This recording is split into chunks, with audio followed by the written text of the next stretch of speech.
spread out cuts across our budget, impacting the American economy. We've had a government shutdown that was unnecessary, unreasonable, and reckless, cost us $24 billion in lost economic productivity.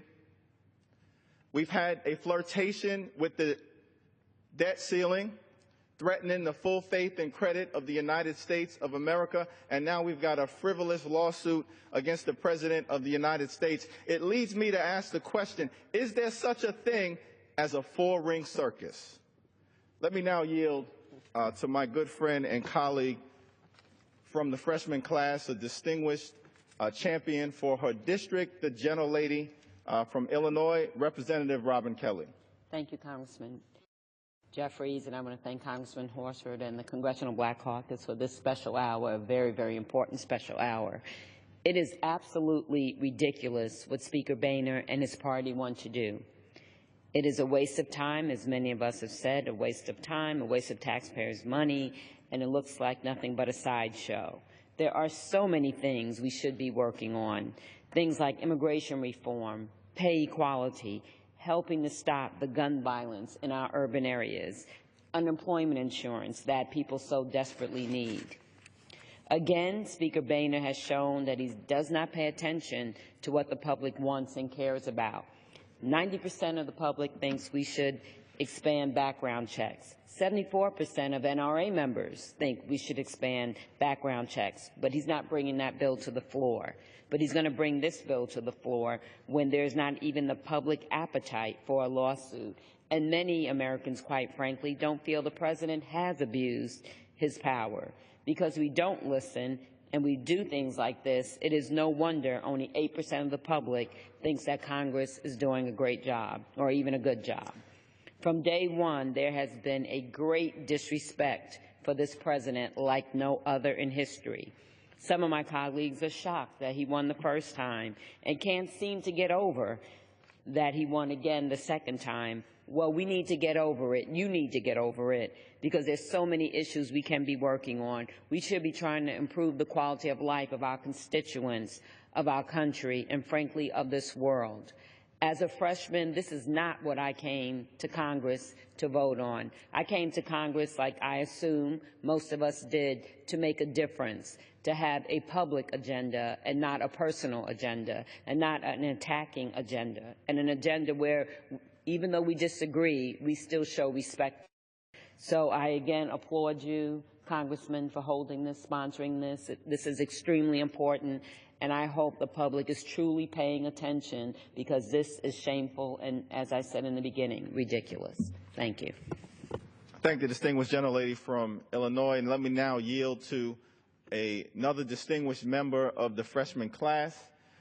Though he does not have on one of his signature ties right now, he is the chair of the Bow Tie Caucus, at least informally, but certainly someone who has been a champion for the district that he represents in New Jersey, and it really is an honor and a privilege to yield now to Representative Donald Payne Jr. Thank you, Mr. Speaker, and to my colleagues, the gentleman from Nevada and the gentleman from New York who have done an outstanding job in managing these special orders.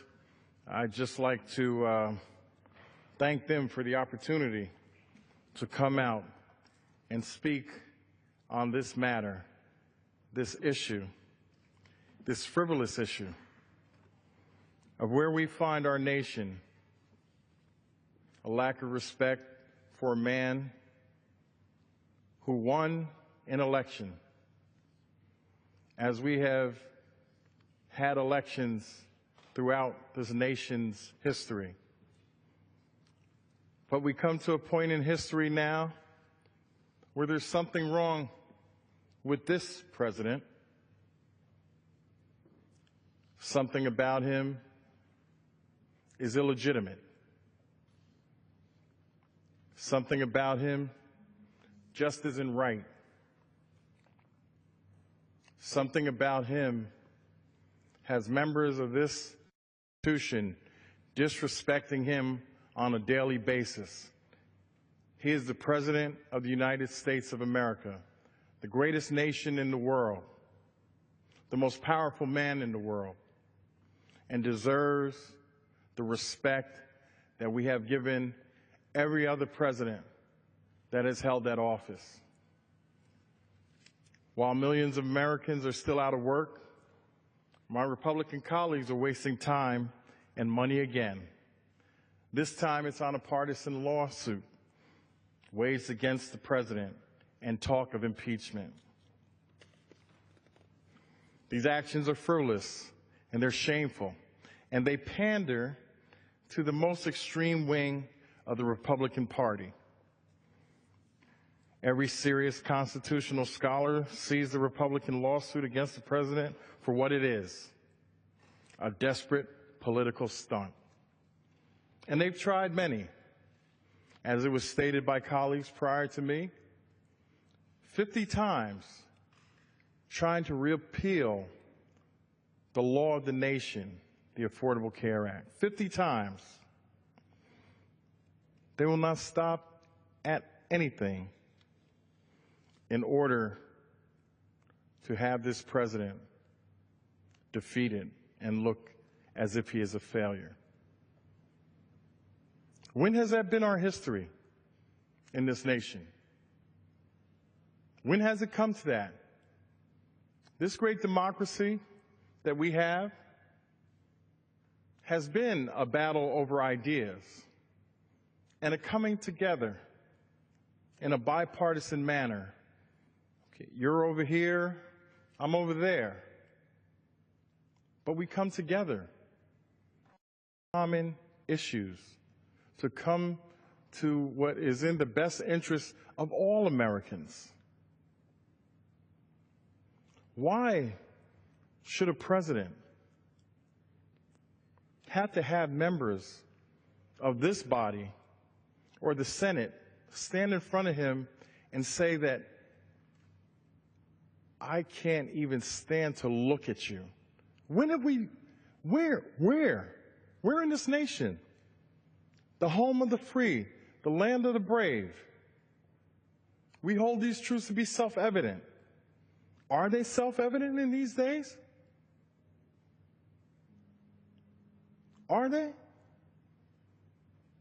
The humanitarian issue we have at our border. I remember somewhere it's saying, give us your tired, your poor, your huddled masses. Now we say, stop the bus at the border and go back. Where is this nation going? It is a sad time in this country that we find ourselves at this point. Okay, this didn't work. We couldn't get him on that. His birth certificate, he showed up with that. Okay, scratch that. Hey, I know what. Let's repeal the Affordable Care Act. 50 times. Oh, that didn't work. Okay. Hey, I got a new one. Let's just sue him. Ladies and gentlemen, Mr. Speaker,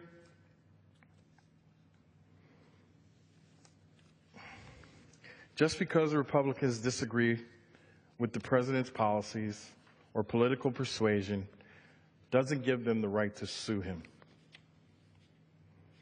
Even the nation's most conservative Supreme Court justices have said that the Congress cannot sue the president in these circumstances. Meanwhile, millions of Americans are out of work, including nearly 300,000 people in my home state of New Jersey. Instead of working together to create jobs, New Jerseyans are learning that the Republicans are at it again, wasting taxpayer time and money on frivolous lawsuits. My constituents are outraged. But just because Republicans won't do their job, the president and Democrats in Congress will. And I can remember prior to coming to Congress, President Obama extending his hand on numerous occasions to work with the Congress, to work with the other side of the aisle, and he was just rebuffed.